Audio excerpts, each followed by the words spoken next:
Well, good afternoon once again from Heirloom Books at 6239 North Clark Street, Chicago, Illinois. I'm Jeff Helgeson. Today, the topic I'm going to do my best to talk about is a book that has frequently been described both by literary critics and noted publications like the Atlantic Monthly as the greatest of American novels. Sixth of Herman Melville's 11 books, Moby Dick or the Whale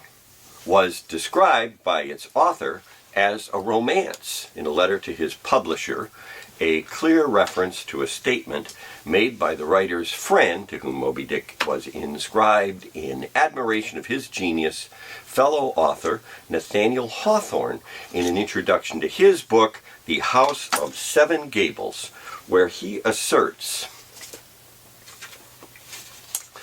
"When a writer calls a book a romance, it need hardly be observed that he wishes to claim a certain latitude, both as to its fashion and material, which he would not have felt himself entitled to assume had he professed to be writing a novel." So, published in 1851, same year as Hawthorne's book, novel or romance, in a rather unconventional use of that term, Moby Dick, at 135 chapters with a single-page epilogue, presents a significant set of ambiguities with respect to its nature as a literary work, and that, to quote the rock band Chicago, is only the beginning, only just the start. What kind of tale is Moby Dick, anyway? Possible answers include a high seas adventure story, the depiction of an individual's journey from misanthropy to some kind of personal salvation, a detailed depiction of the 19th century whaling industry, a study of madness and megalomania, or an extensive allegory regarding the relationship of human beings to the universe, or the God believed to have created it, and of course, all of the above. The most correct answer, naturally enough for me at any rate, just happens to be the last of these alternatives, all of the above. Melville himself, according to Denham Sutcliffe, in an afterword for the 1961 Signet Classic publication of the work, said that he did not want his book to be read as a hideous and intolerable allegory, and yet a symbolic element in terms of a conflict between man and God is a fundamental part of the story being told. Consequently, when taking all of the aspects of the narrative together, what it seems needs to be decided is which of them just happens to be the most significant. For me, to even begin thinking about that question, it's necessary to balance the various aspects of the work against one another, admitting the equality of their presentation, but still considering the varying degree of their relative equivalence. When weighing these factors, I tend to think that the treatment given to this work of literary expression by science fiction writer Ray Bradbury and motion picture director John Huston for the 1956 movie starring Richard Basehart and Gregory Peck, in spite of its special effects limitations, pretty much got things right. Moby Dick is an adventure story, and it is a chronicle of the whaling industry during the 1800s. And it's a pair of psychological studies into depression and obsession, but it also presents a fundamental confrontation between human will and either the cosmic or divine forces of nature. Within that context, in terms of the American experience, I think it's necessary to go well back beyond the writing of the book and even before the birth of Melville himself in the city of New York on the 1st of August in 1819. Context that I feel needs to be taken into consideration reaches back in the New World to at least the 1620 arrival on Plymouth Rock in the Massachusetts Bay Colony of the first 46 pilgrims fleeing King Charles I's England in search of the religious freedom to persecute anyone whose beliefs were different from their own. Some 121 years later, that evangelical zeal was crystallized as part of a great awakening in Jonathan Edwards' sermon, Sinners in the Hands of an Angry God, and then modulated under the influence of 19th century European Romanticism by Ralph Waldo Emerson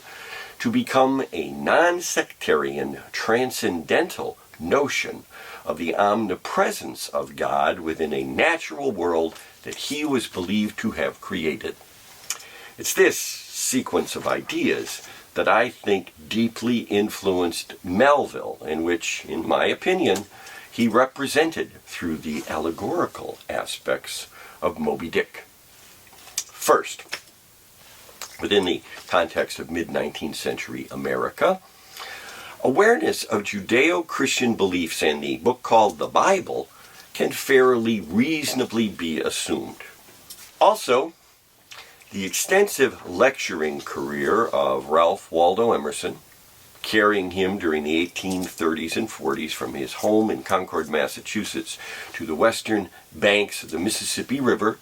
along with his published essays melding Christianity together with Romanticism, would have served to make transcendentalism, the idea that God is constantly present within nature, can use its forces to enact his will, and can be understood through its study,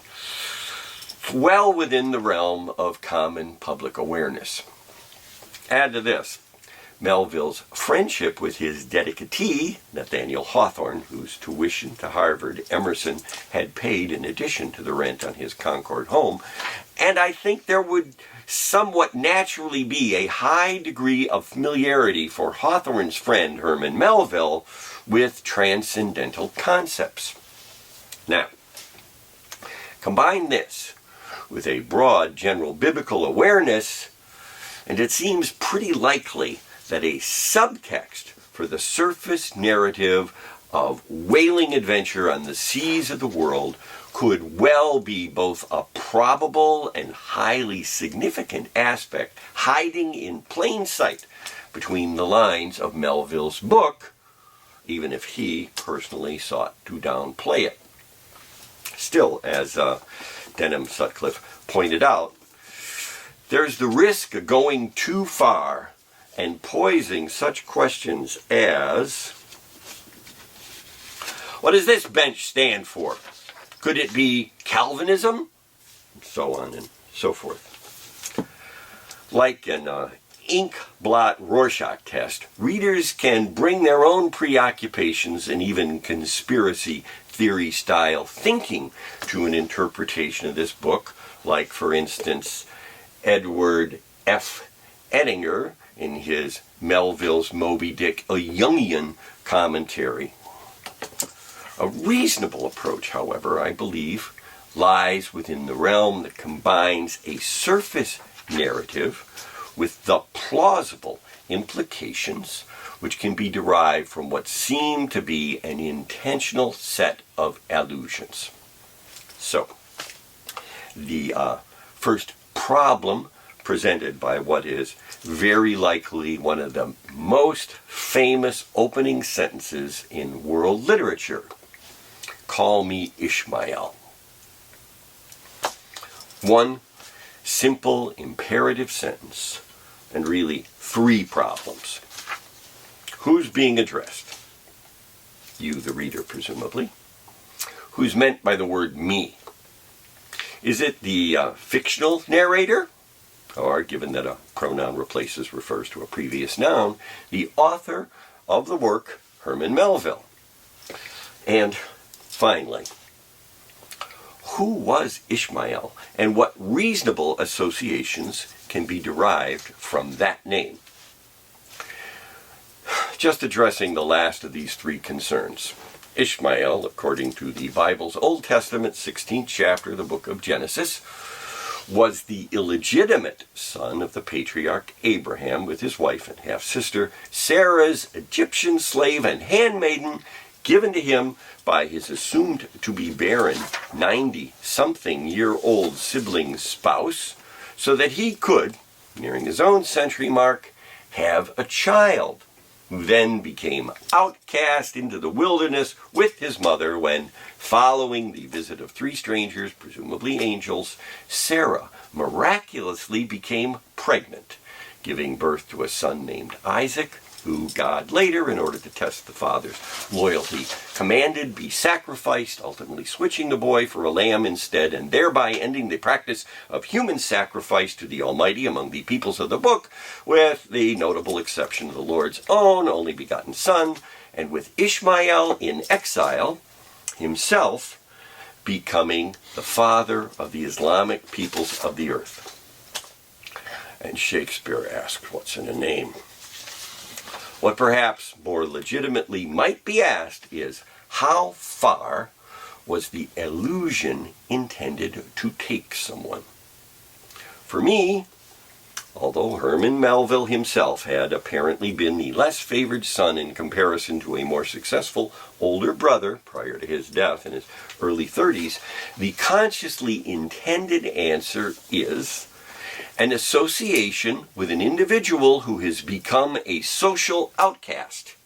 without the intention of connotations regarding the establishment of Islam or the particular religious practices of approximately 1/6 of today's world population. Melville's narrator then explains that, rather than killing himself during what he characterizes as the damp, drizzling November of his soul, and in order to prevent himself from deliberately stepping into the street and methodically knocking the hats off people, he determined to embark, like the author himself had done at the age of 18 and again at 21, on a sea adventure.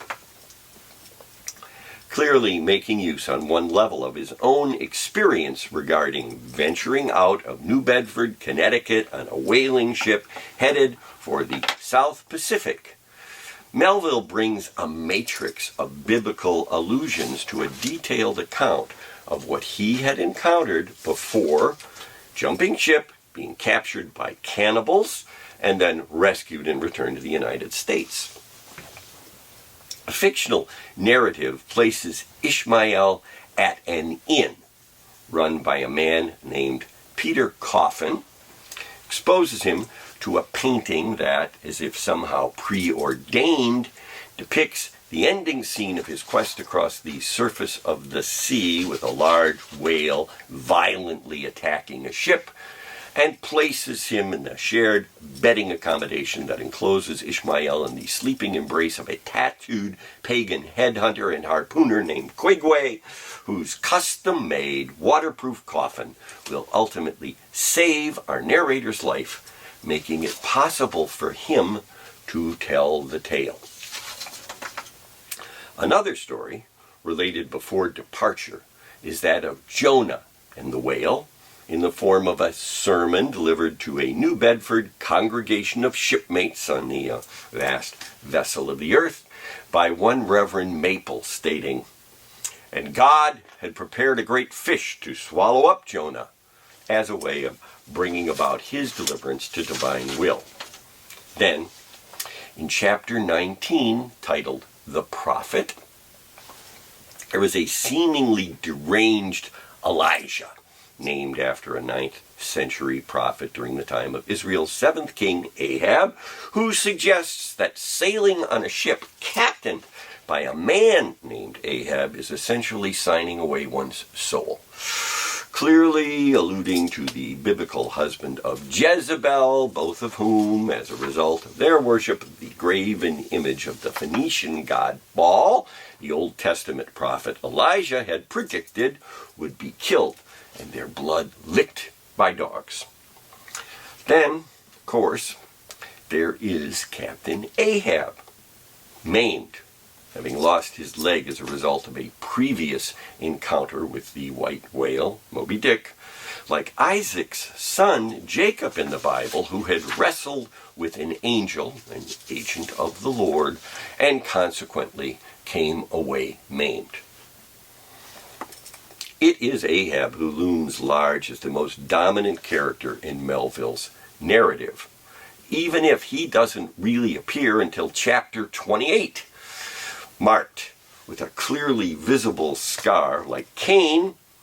the biblical eldest farmer son of the first couple, Adam and Eve, and murderer of his younger brother Abel out of jealousy regarding God's preference for blood sacrifice to his own offerings. Ahab is first seen on deck after the ship, the Pequod, named for a Native American tribe that, according to a comment made by Mark Twain in his relatively recently released autobiography, was largely slaughtered by the good Christians of the Massachusetts Bay Colony, had set sail on Christmas Day. Until Captain Ahab's appearance, the good ship Pequod had been commanded by its first mate, Starbuck, a practical, down-to-earth Quaker and married father of two, after whom a certain omnipresent coffee shop is alleged to have been named. Oh, there's also the white whale, the object of Captain Ahab's revenge-inspired obsession, which, as film director and former Andy of Mayberry child actor Ron Howard has documented in a movie titled In the Heart of the Sea, was based upon a real Leviathan that sank a ship called the Essex in 1820. Melville, in order to allow his whale to be easily distinguished from others of its species, chose to make it an albino, and then devoted all of chapter 42 within his romance, The Whiteness of the Whale, to a discussion of the significance of this color, or rather absence of color, observing that in the higher mysteries of the most august religions, it has been made a symbol of the divine, and also an intensifying agent in things most appalling to mankind. And so, Captain Ahab's obsession with the destruction of the white whale that had maimed him takes on connotations beyond hatred for some mere denizen of the deep to make it a symbol, an unreasoning mask that Ahab wants to strike through in order to assail the unknown but still reasoning thing, God, which hides behind it, saying to Starbuck, "Talk not to me of blasphemy, man. I'd strike the sun if it insulted me." Well, there's symbolism and a confrontation between man and the transcendental force behind the facade of the natural world. There's also such factual detail about the necessary particularities of 19th century whaling as a full chapter devoted to the line used to attach to harpoons so that the boat looks as if it were pulling off with a prodigious great wedding cake to present to the whales. And then, too, there's the story itself, along with its rich cast of unforgettable characters ranging from Ahab to the poor cabin boy Pip, driven mad by fear after being lost at sea in a whaleboat before his rescue, and a secret crew of whalers led by a Zoroastrian harpooner, and much, much more tightly compacted within this all of the above narrative. Then, along with the adventure of reading the book for oneself, there are the implications of the network of references and allusions contained within it, as well as the general understanding being conveyed that everyone must one day individually face, which is that as we each engage in our own personal existential struggle with the forces of the universe, whether absurdly absent of meaning or the product of the intelligent design of a supreme being who works in mysterious ways which are unfathomable to human beings, one way or another, eventually, as illustrated by Melville's enigmatic yet paradoxically truthful work of fiction, it is the universe that will prevail. I'm Jeff Helgeson. Heirloom Books is located at 6239 North Clark Street in Chicago, Illinois.